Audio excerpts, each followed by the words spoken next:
Good morning, students. Today, day Friday, date 27 November 2020. Chapter number 1, class 5th, page number 238. Page number 238. To reading portion of this chapter is complete. जो हमारा reading portion था chapter का वो हमने complete कर लिया था. उसके बाद आता है बुक वर्क. आज हम करेंगे book work. Let's we start. सबसे पहले है ट्रू फॉल्स.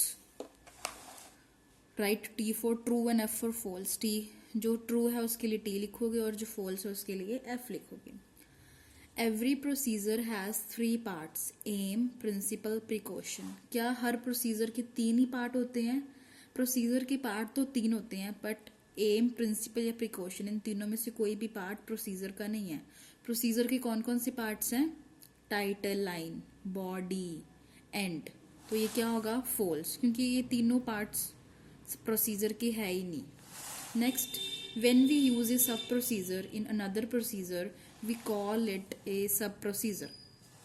तो उन्होंने बोला है जब हम सब प्रोसीजर का यूज करते हैं किसी दूसरे प्रोसीजर में तो उसे सब प्रोसीजर बोलते हैं. रोंग. जब हम प्रोसीजर का एक दूसरे प्रोसीजर में दूसरे प्रोसीजर को एक प्रोसीजर को दूसरे प्रोसीजर में यूज करते हैं तो वो सब प्रोसीजर होता है. इन्होंने बोला है सब प्रोसीजर को अगर हम एक प्रोसीजर में यूज करें वो सब प्रोसीजर होता है. अगर यहाँ पे सब ना होता तो ये ट्रू होना था. यहाँ पे सब है मतलब सब प्रोसीजर को दूसरे प्रोसीजर में यूज करने का सब प्रोसीजर नहीं बोलते. प्रोसीजर को प्रोसीजर के अंदर दूसरे प्रोसीजर को यूज करने के लिए सब प्रोसीजर बोलते हैं. यहाँ पे अगर ये सब वर्ड ना होता तो ये ट्रू होना था, अदरवाइज ये क्या है? फॉल्स है. नेक्स्ट है to write 2 words in a procedure name we put a full stop between them. जब हम प्रोसीजर का नाम लिखते हैं तो हमें अगर जो हम नेम लिखते हैं अगर हमने 2 वर्ड्स में वो नेम लिखना है हमें उसके बीच में फुल स्टॉप डालना पड़ता है. यस, डालना पड़ता है. अगर हम फुल स्टॉप नहीं डालते तो प्रोसीजर उस जो हमने 2 वर्ड्स लिखे होते हैं उनको एक मान लेता है. तो हमें फुल स्टॉप में डालना पड़ता है. तो क्या आएगा? ट्रू. नेक्स्ट है procedure calls any program for very long. हम कोई भी प्रोसीजर का कोई भी प्रोग्राम है उसको लंबे समय तक यूज कर सकते हैं. True. Yes. Global variables are not use globally. क्या ग्लोबल वेरिएबल ग्लोबली यूज नहीं होता है? होता है? नहीं होता है. ट्रू. होता है. तो यहाँ पे क्या है? ग्लोबल वेरिएबल्स नहीं यूज होते हैं. तो क्या लगाएंगे हम? फॉल्स लगाएंगे क्योंकि ग्लोबल वेरिएबल्स ग्लोबली यूज होते हैं, बट यहाँ पे इन्होंने नॉट लिखा है इसलिए फॉल्स है. नेक्स्ट है local variables are used globally. Local variables क्या ग्लोबली यूज होते हैं? ट्रू.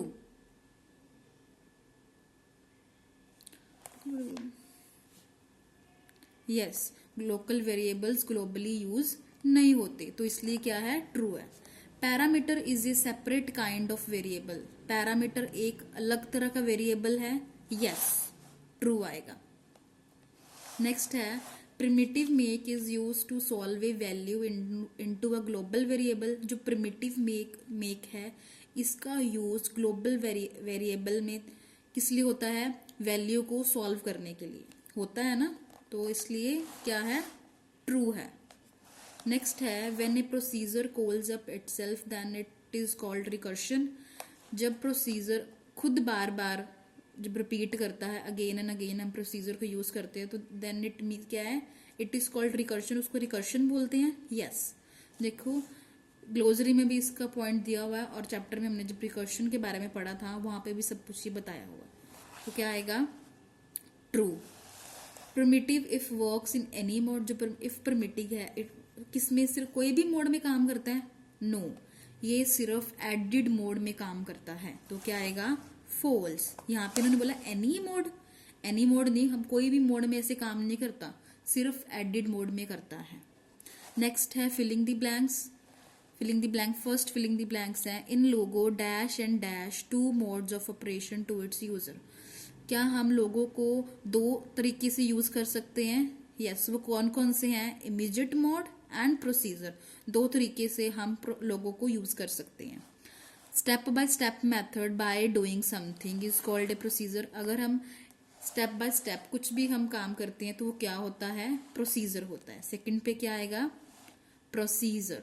नेक्स्ट है procedure is a set of dash for doing something. Procedure, जब हम प्रोसीजर बनाते हैं, जो बॉडी में हम कमांड्स फिल करते हैं वो क्या होती है? सेट ऑफ कमांड्स होते हैं, उसे क्या बोलते हैं? Primitives. Set of primitives for doing something.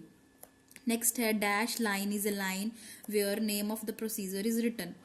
कौन सी लाइन होती है जहां पे प्रोसीजर का जो नेम होता है वहां पे लिखा जाता है? टाइटल ऐसी लाइन है। नेक्स्ट है कंबाइंड सेट ऑफ कमांड्स।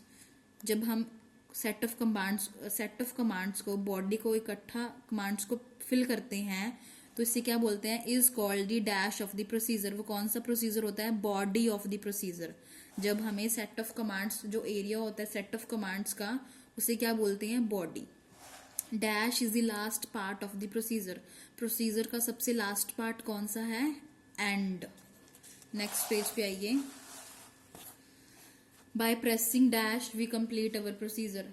जब हम F2 की प्रेस करते हैं तो इट मीन्स हमारा प्रोसीजर कंप्लीट हो जाता है। When a procedure is used in a procedure, जब हम एक प्रोसीजर को दूसरे प्रोसीजर में यूज करते हैं तो उसे क्या बोलते हैं? सब प्रोसीजर। नेक्स्ट है, ये ट्रू फॉल्स में भी आया है बट इसका उल्टा आया है। उनको ने बोला था the sub procedure is used in a procedure. नहीं, जब एक प्रोसीजर दूसरे प्रोसीजर में यूज होता है उसे सब प्रोसीजर कहा जाता है। The procedure which call the sub procedure is called the super procedure. ऐसी प्रोसीजर को, द प्रोसीजर विच कॉल सब प्रोसीजर को, अगर the procedure which calls the sub, जो प्रोसीजर सब प्रोसीजर को कॉल करता है उसे क्या बोलते हैं? Super procedure. Dash makes any program simpler one by breaking into smaller parts. जब हम कोई भी प्रोग्राम को अगर वन बाय वन उसे सिंपल फॉर्म में तोड़कर छोटे छोटे पार्ट्स में डिवाइड कर दे, स्मॉलर पार्ट्स में ब्रेक करके उसको अलग कर दे, तो क्या किसको अलग करते हैं हम? कौन से? प्रोसीजर में ऐसा कर सकते हैं हम। Procedure makes any program simpler. Procedure ही है जो इकट्ठा भी लिख सकते हैं और इसको ब्रेक कर भी लिख सकते हैं। मतलब ब्रेक करके भी हम कमांड पुट कर सकते हैं और इकट्ठी भी कमांड पुट कर सकते हैं।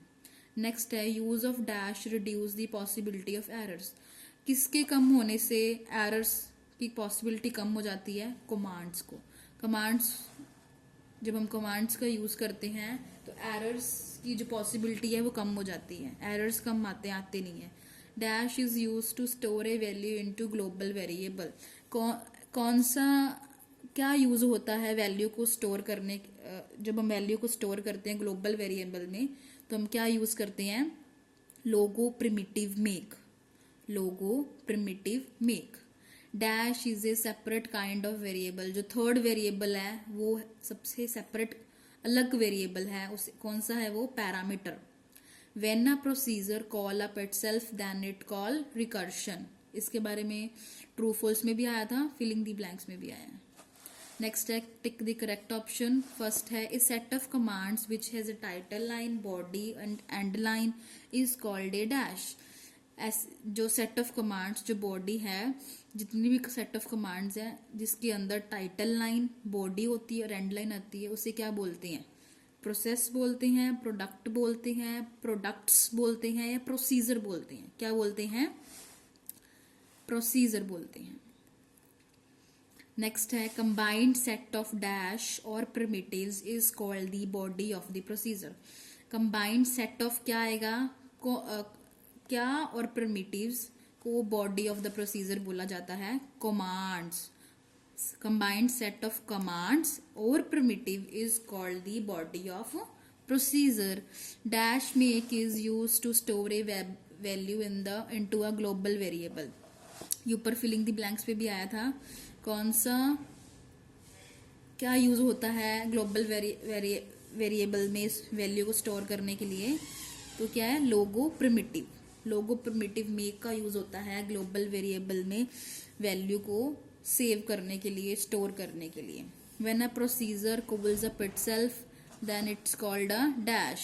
ये ट्रू फॉल्स में भी आया, फिलिंग द ब्लैंक्स में भी आया और टिक द करेक्ट ऑप्शन में भी आया. बच्चे with the good hand writing सभी आप अपनी बुक्स में फिल करेंगे. Thank you. Have a nice day.